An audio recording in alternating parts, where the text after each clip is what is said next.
Majid Joina foundation school and কলেজের assignment ক্লাসে স্বাগতম। প্রিয় শিক্ষার্থীরা, আমি মোহাম্মদ সুজন হোসেন, সহকারী প্রভাষক, সমাজবিজ্ঞান, Majid Joina foundation school and college.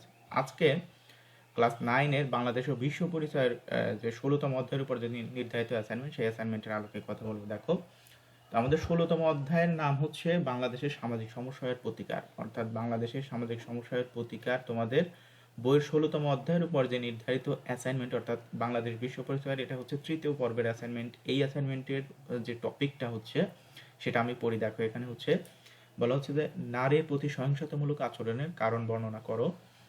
এই ধরনের সহিংসতা রোধে তোমার নিজের পরিবার ও এলাকার দৃষ্টিভঙ্গি উন্নয়নে কি কি পদক্ষেপ নেওয়া যায়। যে কোনো একটি পদক্ষেপ বাস্তবায়নের জন্য একটি বিস্তারিত পরিকল্পনা প্রণয়ন করা। দেখো, তোমাদের অ্যাসাইনমেন্ট সম্পর্কে আমি দুইটা কথা বলে নেই। তোমাদের এই বাংলাদেশ বিশ্ব পরিচয়ের হচ্ছে 3টা অ্যাসাইনমেন্ট ছিল। 3টা অ্যাসাইনমেন্টের এটা হচ্ছে 3য় পর্ব বা 3য় নম্বর অ্যাসাইনমেন্ট। প্রথম 2টা অ্যাসাইনমেন্ট তোমাদের মার্কস কাউন্ট হয়েছে হচ্ছে 30 অর্থাৎ 60, এবং এই 3য় পর্বের অ্যাসাইনমেন্ট বা এই অ্যাসাইনমেন্টের মার্কস হচ্ছে তোমাদের 40। এবং তোমাদের বলে রাখি, দেখো, এই অ্যাসাইনমেন্টে বা এই অ্যাসাইনমেন্টের যে টপিক রয়েছে, এই টপিকের কিন্তু 4টা অংশ রয়েছে। আমি দেখো বলি, অ্যাসাইনমেন্টের টপিকটা আমি আবার পড়তেছি, যে নারীর প্রতি সহিংসতামূলক আচরণের কারণ বর্ণনা করো, অর্থাৎ এটা একটা অংশ। এরপরে এই ধরনের সহিংসতা রোধে তোমার নিজের পরিবার ও এলাকার দৃষ্টিভঙ্গি উন্নয়নে কি কি পদক্ষেপ নেওয়া যাবে, অর্থাৎ তোমার নিজের পরিবারের কি কি পদক্ষেপ নিতে পারবা এবং এলাকার দৃষ্টিভঙ্গি উন্নয়নে কি কি পদক্ষেপ নিতে পারবা। এই হচ্ছে 2টা, অর্থাৎ কারণ একটা, নিজের পরিবার একটা, এলাকার দৃষ্টিভঙ্গি একটা, 3টা। এবং এই পদক্ষেপ বাস্তবায়নে একটি বিস্তারিত পরিকল্পনা প্রণয়ন, এটা হচ্ছে একটা অংশ। অর্থাৎ এই 4টা অংশ এই অ্যাসাইনমেন্টের জন্য, যেটার মার্কস হচ্ছে 40। অর্থাৎ এই 4টা অংশের মার্কস হচ্ছে 40, অর্থাৎ এই 3য় নম্বর অ্যাসাইনমেন্টটা কাউন্ট হবে তোমাদের 40 মার্ক হিসেবে। তো তোমরা যেটা আগের 2টা অ্যাসাইনমেন্টে যেটা করছো, দেখো, তোমরা হচ্ছে যেটা করো সেটা হয়তো কম বেশি আমরা জানিও। তোমরা বিভিন্ন ফেসবুক বা বিভিন্ন সোশ্যাল মিডিয়া বা বিভিন্ন ইউটিউব থেকে যে তথ্যগুলো নিয়ে তোমরা হচ্ছে অ্যাসাইনমেন্টের উত্তরটা লেখো, আসলে সেটা কিন্তু বিষয়ের সাথে সামঞ্জস্যপূর্ণ হয় না। আমি এর আগেও 2টা ক্লাস দিয়েছি অ্যাসাইনমেন্টের উপর, কিন্তু তোমরা সেই ক্লাসগুলো দেখো কি না, দেখলেও হয়তো ক্লাসগুলো তোমাদের লেখার মধ্যে ইমপ্লিমেন্টেশন পায় না, যার কারণে কিন্তু তোমাদের মার্কস, খাতার মার্কস বা কমেন্টগুলো দেখলেই কিন্তু তোমরা বুঝতে পারবে যে আসলে তোমাদের অ্যাসাইনমেন্টের কোন কোন জায়গাতে প্রবলেম ছিল। তো আশা করি এই অ্যাসাইনমেন্টে ওই ধরনের প্রবলেমগুলো রিসলভ করে তোমরা ভালো করার চেষ্টা করবে, এবং চেষ্টা করবা যে এই নির্ধারিত বিষয়টা, আমি যে হিন্টস বা যে হচ্ছে এখানে ক্রাইটেরিয়াগুলো দিয়েছি, সেই ক্রাইটেরিয়ার উপর ভিত্তি করে লেখার। আমি বারবার বলতেছি, প্রথমেও বলেছি যে তোমার এর থেকে যদি ভালো সৃজনশীলতা থাকে তো অবশ্যই আমি অ্যাপ্রিসিয়েট করি তুমি সেটা ইমপ্লিমেন্ট করো খাতাতে, বাট এর থেকে যদি খারাপ হয় সেটা তুমি কিন্তু আমার কাছে সাবমিট করতে পারবা না, এবং সাবমিট করলে তার ফলাফল কি হবে তা তোমরা তোমাদের আগের 2টা খাতার অ্যাসাইনমেন্টেই কিন্তু সেটা দেখেছো, যে অ্যাসাইনমেন্ট লেখার পরেও তোমাদের মার্কসের যে তারতম্যটা সেটা কিন্তু ব্যাপক মাত্রায় ছিল।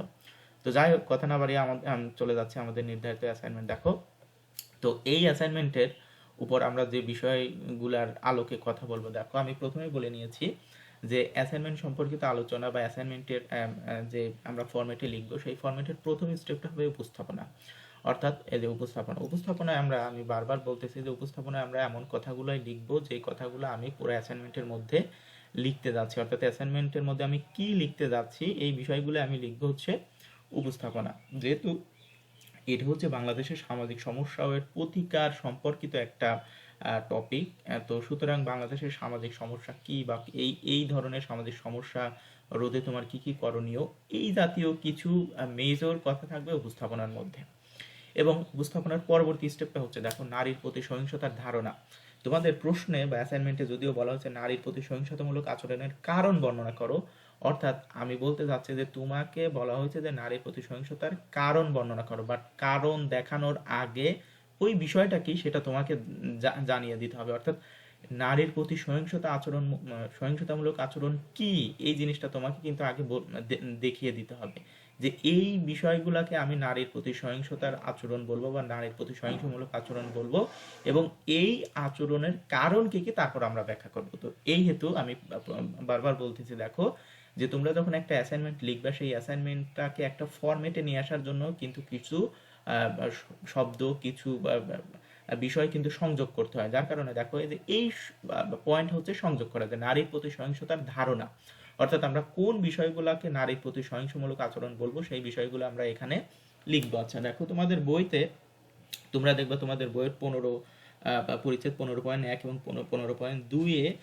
এই অংশগুলো পাবা। এটা হচ্ছে পেজ নম্বর, বইয়ের পেজ নম্বর হচ্ছে 219 এবং 220, 219, 20, 21 এই পেজগুলোতে কিন্তু এটা পাবা। অর্থাৎ নারীর প্রতি সহিংসতার ধারণা আমরা এই প্রশ্নের আলোকে বা এই টপিকের আলোকে যেটা লিখবো যে পুরুষ বা নারী কর্তৃক যে কোনো বয়সের নারীর প্রতি শুধু নারী হওয়ার কারণে যে সহিংস আচরণ করা হয় তাই হচ্ছে নারীর প্রতি সহিংসতা। কোনো ব্যক্তি বা ব্যক্তি সমষ্টি নানা অঞ্চলে নারীর আর্থসামাজিক, শারীরিক কিংবা মানসিক দুর্বলতার সুযোগ নিয়ে নারীর প্রতি সহিংস আচরণ করে থাকে।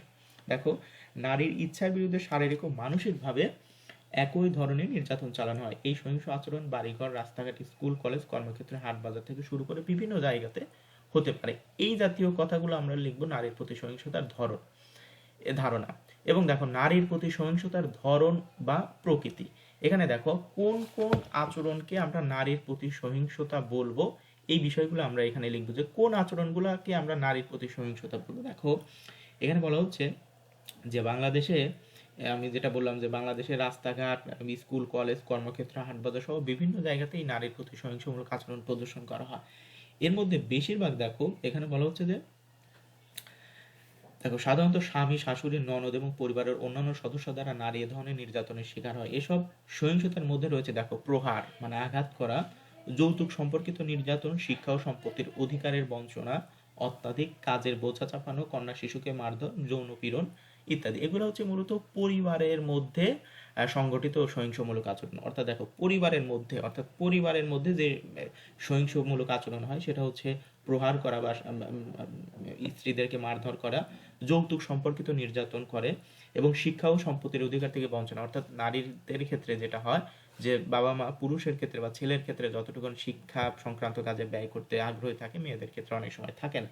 আবার সম্পত্তি বন্টনের ক্ষেত্রেও ছেলেরা যে হারে সম্পত্তি পায়, মেয়েরা কিন্তু সেই হারে সম্পত্তি পাচ্ছে না। এবং অত্যাধিক কাজের বোঝা চাপানো, অর্থাৎ পরিবারে অনেক সময় যেটা হয় যে মেয়েদেরকে পরিবারের পারিবারিক সকল কাজগুলোকে বাধ্যতামূলকভাবে করতে হয়। কন্যা শিশুকে মারধর করা, অর্থাৎ শুধুমাত্র কন্যা হওয়ার জন্যই কিন্তু সে এক ধরনের পরিবারের মধ্যে বঞ্চনার শিকার হচ্ছে। এবং যৌন পীড়ন। তো বলা হচ্ছে এই ধরনের সহিংসমূলক আচরণ না একটা নারী পরিবারের মধ্যে কিন্তু শিকার হচ্ছে বা পরিবারের মাধ্যমে এই বিষয়গুলো সৃষ্টি হচ্ছে। এছাড়াও দেখো, এখানে বলা হচ্ছে যে নির্যাতন ও ধর্ষণ, মন গড়া ফতোয়া, অ্যাসিড নিক্ষেপ, নারী ও শিশু পাচার, এগুলো হচ্ছে মূলত নারীর প্রতি যে সহিংসমূলক আচরণ সেটার হচ্ছে ধরন। তা আমি বলতেছি দেখো, নারীর প্রতি সহিংসতার ধরন বা প্রকৃতি, এই আলোচনার মধ্যে আমরা লিখব কোন কোন বিষয়কে নারীর প্রতি সহিংসমূলক আচরণ বলবো, সেই বিষয়গুলো এখানে লিখব। তোমরা তোমাদের বইয়ের 220 নাম্বার পেজে দেখবা যেখানে বেশ কয়েকটা পয়েন্ট আকারে দেওয়া আছে যে যৌন হয়রানি, ফতোয়া, অ্যাসিড নিক্ষেপ, নারী ও শিশু পাচার, এগুলো হচ্ছে নারীর প্রতি সহিংসতার ধরন বা প্রকৃতি। আচ্ছা দেখো, যৌন হয়রানির সম্পর্কে একটু বলি। যৌন হয়রানির ইংরেজি শব্দ হচ্ছে ইপটিজিং। দেখো, এই ইপটিজিংটা এখন আসলে বাংলাদেশে এটা একটা মহামারী আকার ধারণ করেছে এবং মহামারী বলবো একই সাথে এটা এত পরিচিত একটা বিষয় হয়ে গেছে এবং এত স্বাভাবিক একটা বিষয় হয়ে গেছে যে রাস্তাঘাটে, হাট বাজারে, স্কুল কলেজের সামনে এটা অহরহ প্রতিনিয়ত এই ধরনের সমস্যা বা এই ধরনের বিষয়গুলো সংঘটিত হচ্ছে। দেখো, এই বিষয়গুলো যেমন আইনত অপরাধমূলক, সেটা সামাজিকভাবেও এটা হচ্ছে খুবই হেয় প্রতিপন্ন করে ব্যক্তিকে, বা এটা সামাজিকভাবেও এটা অগ্রাহ্য নিয়ে একটা ব্যাপার। অর্থাৎ সামাজিকভাবে কোনো সময়ই এই ধরনের আচরণকে গ্রহণ করা উচিত নয়। দেখো, তোমাদের বইতে এখানে সুন্দরভাবে লেখা আছে, তারপর আমি বলি যে কোন কোন বিষয়কে আমরা ইপটিজিং বলবো। দেখো, তোমরা বিশেষ করে স্কুল কলেজের সামনে অনেক সময় দেখা যায় যে উঠতি বয়সের ছেলেরা যেটা করে যে তারা মেয়েদেরকে দেখলে বিভিন্ন ধরনের টিউন করে, বিভিন্ন ধরনের হচ্ছে শব্দ করে। এই ধরনের শব্দ হচ্ছে ইপটিজিং এর শামিল। আবার অনেক সময় দেখবা যে বিশেষ করে ছেলেদের ক্ষেত্রে যেটা বেশি হয়, যেটা যে তারা যখন রাস্তা দিয়ে মোটরসাইকেল চালিয়ে যায়, তখন যদি কোনো মেয়েদেরকে তারা দেখে, তাহলে মোটরসাইকেলের আওয়াজটা বা মোটরসাইকেলের গিয়ারটা তারা এত স্পিডে ছাড়ে বা মোটরসাইকেলে এত উচ্চ শব্দে তারা শব্দ করে, যেটা হচ্ছে খুবই অসহনীয়। এই ধরনের, অর্থাৎ সে ওই নারীদেরকে কিন্তু আকৃষ্ট করার চেষ্টা করছে। এবং সহজ কথা, নারীদের কে আকৃষ্ট করার জন্য তার যে কোনো ধরনের আচরণ, যে কোনো ধরনের টিউনই হচ্ছে যৌন হয়রানির বা ইপটিজিং এর শামিল। তো বলা হচ্ছে দেখো, এই ধরনের আচরণ অবশ্য সবসময় যেটা উচিত সেটা হচ্ছে পরিহার করা উচিত।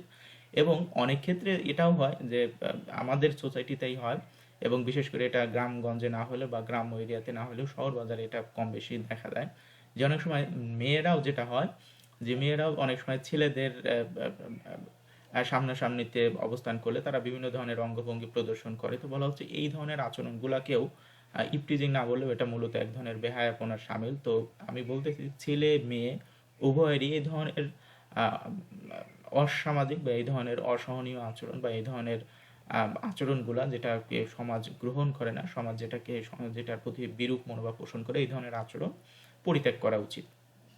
তো বলা হচ্ছে দেখো এই ধরনের, এরপরে হচ্ছে আছে ফতোয়া। ফতোয়ার বিষয়টা হচ্ছে যে গ্রামগঞ্জ যেটা বেশি হয় বা বিভিন্ন বিষয়ে যেটা কোরআন হাদিসে বা ধর্মীয় বিধানে এটার সঠিক ব্যাখ্যা সুন্দরভাবে হয়তো পাওয়া যায় না, সেই ক্ষেত্রে এলাকার বা মোল্লা মৌলবী বা এলাকার যারা গণ্যমান্য ব্যক্তি থাকে তারা একটা সিদ্ধান্তে আসে, এই সিদ্ধান্তই মূলত বলা হয় ফতোয়া, যদিও এটা একটা ধর্মীয় শব্দ। তো অর্থাৎ এই ফতোয়ার দ্বারা অনেক সময় যেটা হয় যে সমাজে আমরা দেখি যে নারীকেই বেশি দোষারোপ করা হয়। তো এই ধরনের ফতোয়াও, মন গড়া ফতোয়াও কিন্তু এক ধরনের নারীর প্রতি সহিংসতামূলক আচরণের একটা কারণ। অ্যাসিড নিক্ষেপ, দেখো এই অ্যাসিড নিক্ষেপ একটা সময় খুব পরিচিত একটা বিষয় ছিল বা খুব স্বাভাবিক একটা বিষয় হয়ে দাঁড়িয়েছিল, যেটা অহরহ প্রায় প্রতিনিয়ত পেপার পত্রিকা বা টিভি নিউজে আমরা শুনতে পারতাম যে অ্যাসিড নিক্ষেপ। বর্তমানে অ্যাসিড নিক্ষেপের যে কঠোর শাস্তির কারণে এটা কিছুটা কমে এসেছে। এবং সর্বশেষ হচ্ছে নারী ও শিশু পাচার। দেখো নারী ও শিশু পাচার যেটা বলা হচ্ছে যে নারীর ইচ্ছা অনিচ্ছার বিরুদ্ধে যখন তাকে টাকার বিনিময়ে অন্যত্র পাচার করে দেওয়া হয়, এই ধরনের কাজকেও বলা হচ্ছে নারীর প্রতি সহিংসতামূলক আচরণ বা নারী ও শিশু পাচারের একটা বিষয়।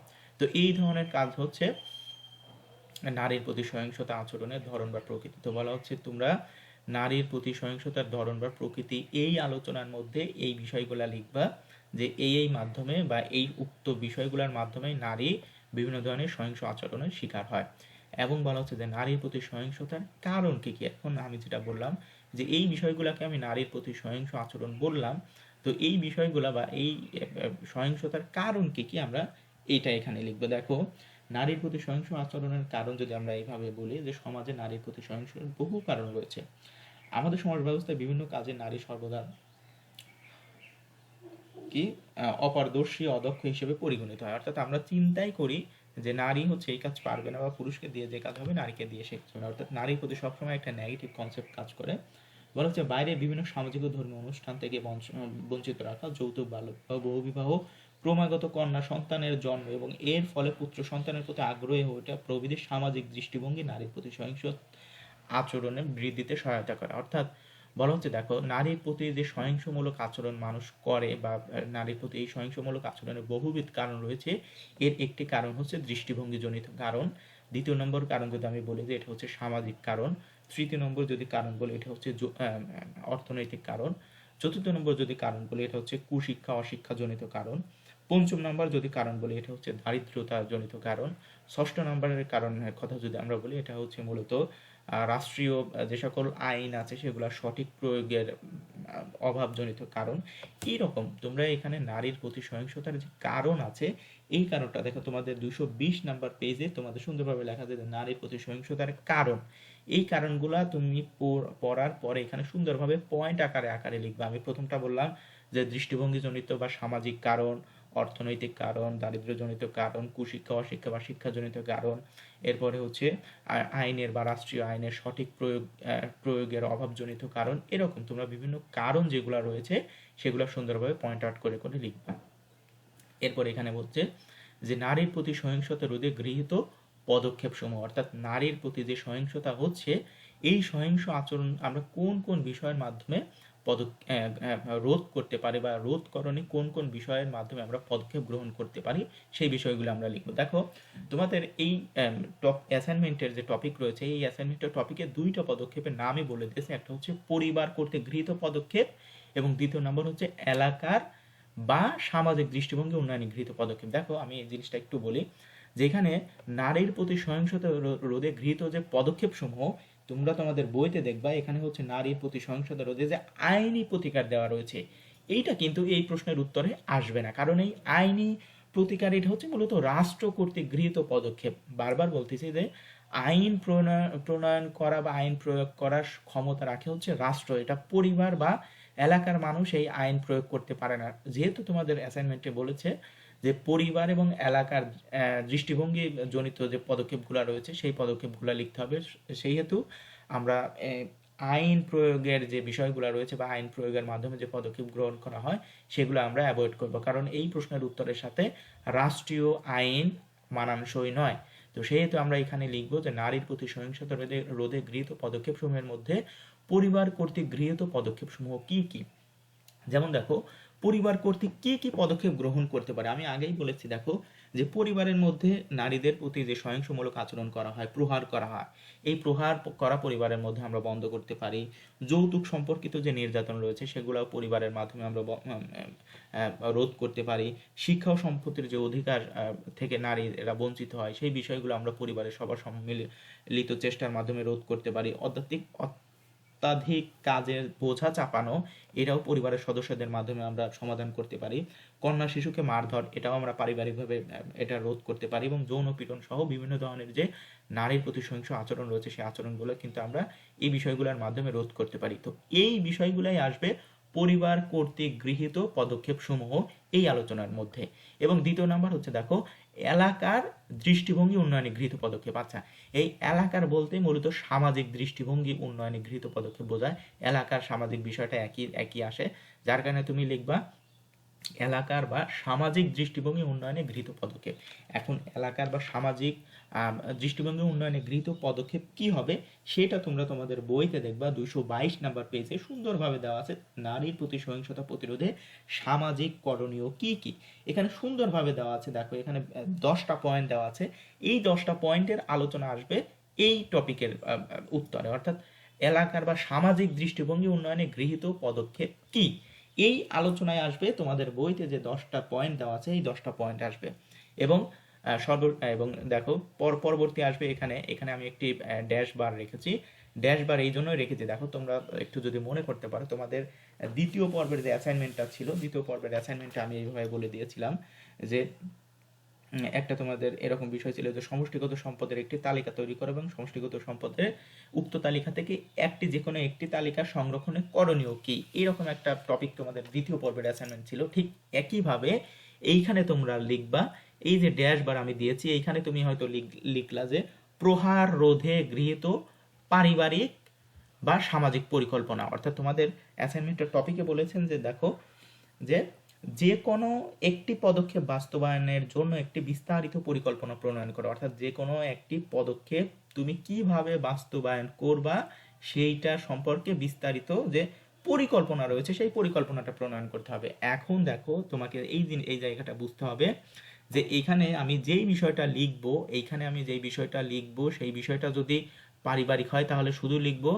যে হয়তো প্রহার রোধে গৃহীত পারিবারিক পরিকল্পনা। এরপরে যদি এরকম হয় যে প্রহার রোধে কি, এরপরে লিখলাম যে যৌতুক সম্পর্কিত নির্যাতন রোধে গৃহীত পারিবারিক পরিকল্পনা। অর্থাৎ কোন জিনিসটা পারিবারিক সেই জিনিসটা পারিবারিক লিখতে হবে, কোন জিনিসটা সামাজিক সেটা সামাজিক পরিকল্পনা লিখতে হবে। আর যদি এমন হয় যে একটা বিষয় যে পারিবারিক এবং সামাজিক উভয়ই, সেটা যেমন আমি যদি বলি যে যৌন হয়রানি, এটা যেমন পারিবারিক তেমন সামাজিক, সেই হিসাবে আমি লিখবো যে যৌন হয়রানি রোধে গৃহীত পারিবারিক ও সামাজিক পরিকল্পনা। যে বিষয়টা লক্ষ্য করো, আমি যখন বা শব্দটা ব্যবহার করব তখন পরিবার অথবা সামাজিক, তো পারিবারিক অথবা সামাজিক যে কোনো একটি, আর আমি যখন ও শব্দটা ব্যবহার করব তখন সেটা হয়ে যাবে পরিবার এবং সামাজিক উভয় ক্ষেত্রেই যে পরিকল্পনা গ্রহণ করা প্রয়োজন সেই বিষয়গুলো আমি এখানে লিখব। আমি একটু আবার বলি, আমি বারবার বলতেছি যে এইখানে আমি ওই বিষয়টার নাম লিখব যেই বিষয়টা সম্পর্কে আমি লিখতে যাচ্ছি। এখন ওই বিষয়টা যদি পারিবারিক হয় তাহলে এখানে লিখব যে হয়তো দেখো পারিবারিক এখানে কি কি রয়েছে, প্রহার রোধে গৃহীত পারিবারিক পরিকল্পনা, এরপর যৌতুক সম্পর্কিত নির্যাতন রোধে গৃহীত পারিবারিক পরিকল্পনা, শিক্ষা ও সম্পত্তির অধিকারের বঞ্চনা রোধে গৃহীত পারিবারিক পরিকল্পনা, অত্যাধিক কাজের চাপে বোঝা রোধে গৃহীত পারিবারিক পরিকল্পনা, কন্যা শিশুকে মারধর রোধে গৃহীত পারিবারিক পরিকল্পনা। কিন্তু যে বিষয়গুলো সামাজিক সেই বিষয়গুলোর ক্ষেত্রে আমরা লিখবো সামাজিক, যেগুলো পারিবারিক সেগুলোর ক্ষেত্রে লিখবো পারিবারিক। কিন্তু যদি বিষয়টা এমন হয় যে সেটা পারিবারিক এবং সামাজিক উভয়ই, তাহলে সেই ক্ষেত্রে আমরা লিখবো যে হয়তো এমন থাকলে যে যৌন হয়রানি রোধে গৃহীত পারিবারিক ও সামাজিক পরিকল্পনা, সেই ক্ষেত্রে আমি এখানে ও শব্দটা বা না লিখে ও শব্দটা ব্যবহার করব। এখন দেখো তোমাদেরকে বলে নিচ্ছি, তোমরা এই টপিকের আলোকে যেটা লিখবা সেটা হচ্ছে তোমার নিজস্ব অপিনিয়নটা কি, অর্থাৎ যৌন হয়রানি রোধে গৃহীত পারিবারিক ও সামাজিক পরিকল্পনা কি কি, এইটার যে একটা বিস্তারিত যে ফরম্যাট বা বিস্তারিত পরিকল্পনা তুমি তোমার পরিকল্পনা মোতাবেক লিখবা। এখন দেখো তোমার পারিবারিক পরিকল্পনা কি হতে পারে। পারিবারিক পরিকল্পনা হচ্ছে, আমি যদি লিখি যে যৌন হয়রানি রোধে পারিবারিক পরিকল্পনা, দেখো বা হচ্ছে হ্যাঁ, পারিবারিক পরিকল্পনা কি হতে পারে। প্রথম কথা হচ্ছে যে পরিবারের সবাইকে সুশিক্ষায় শিক্ষিত করতে হবে। দ্বিতীয় নম্বর হচ্ছে নারীর প্রতি যে সহিংসমূলক আচরণের যে চিন্তাধারা মানুষের মধ্যে থাকে সে বিষয়গুলোকে দূর করতে হবে। নারীর প্রতি সবসময় উচ্চ চিন্তা পোষণ করতে হবে এবং সবাইকে ধর্মীয় বিধিবিধানগুলোর সাথে পরিচয় করিয়ে দিতে হবে এবং নারীদেরকে আমরা বুঝাবো যে তার বিষয়গুলা সে তার বিষয়গুলোকে খুবই সংযত রাখবে এবং সে যত্রতত্র যেখানে সেখানে অকারণে হয়তো নিজেকে উপস্থাপন করবে না। এরকম বিভিন্ন বিষয়গুলো আমরা পরিবারের মাধ্যমে করার ফলেই কিন্তু পারিবারিক যে যৌন হয়রানিগুলো সেগুলো নিবারণ করতে পারি বা রোধ করতে পারি। এরপরে সামাজিক পরিকল্পনা কি, সেই পরিকল্পনাগুলো আমরা আমাদের নিজস্ব চিন্তাধারা থেকে লিখব।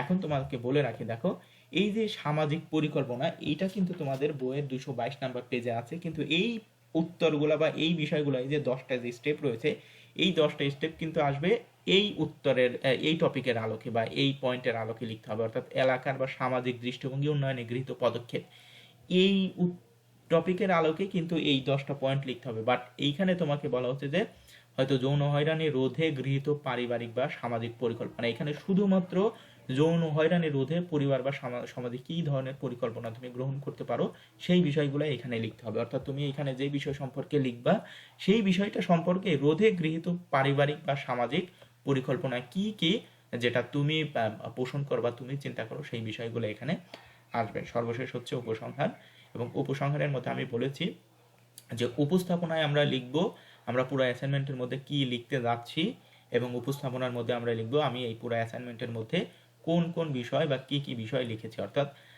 উপস্থাপনার মধ্যে আমি কি লিখতে যাচ্ছি এবং উপসংহারের মধ্যে আমি লিখব আমি কি লিখেছি।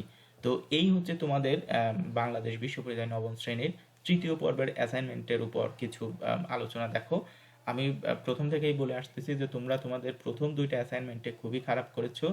আমি খুব জোর গলায় বলতে পারি যে তোমরা যে মার্কসটা পেয়েছো সেটা হচ্ছে তোমাদের অ্যাসাইনমেন্টের আলোকে প্রাপ্ত কিন্তু অতিরিক্ত মার্কস। অর্থাৎ আমি বলতে চাচ্ছি তোমাদের অ্যাসাইনমেন্ট কিন্তু হয় নাই, অ্যাসাইনমেন্টের যে প্রশ্ন ছিল সেই প্রশ্নের আলোকে কিন্তু তোমরা উত্তর লিখতে পারো নাই। শুধুমাত্র তোমাদের নিজস্ব সৃজনশীলতা দেখাতে গিয়ে তোমরা এখান থেকে ওখান থেকে বিভিন্ন মাধ্যম থেকে যে উত্তরগুলা ধার করে লিখেছো, এই জন্যই কিন্তু তোমরা এই বিষয়গুলো কিন্তু কভার করতে পারো না। তো তোমাদের সবার প্রতি আমার একটা দাবি থাকবে যে তোমরা এই ক্লাসের আলোকে যদি নাও লেখো, বাট এর থেকে ভালো যদি সৃজনশীলতা থাকে সেটা তোমরা খাতার মধ্যে লিখবে। বাট এর থেকে খারাপভাবে কিন্তু উত্তর লেখা আমি কাম্য করি না এবং সেটা কিন্তু গ্রহণ করবো না। বারবার বলতেছি, এই তোমরা তোমাদের অ্যাসাইনমেন্টের এই তৃতীয় পর্বের অ্যাসাইনমেন্টের যে উত্তরটা সেটা চেষ্টা করবা এই ক্লাসের আলোকে লেখার, এবং পাশাপাশি এর থেকে ভালো সৃজনশীলতা থাকলে সেটাও আমি অ্যাপ্রিসিয়েট করবো। বাট এর থেকে খারাপ, অর্থাৎ আগের 2টা অ্যাসাইনমেন্টের মতো তোমরা লেখো, এটা আমি কোনো সময়ই আশা করি না। তো তোমাদের সকলের জন্য শুভকামনা, সবাই ভালো থাকবা, সবাইকে ধন্যবাদ।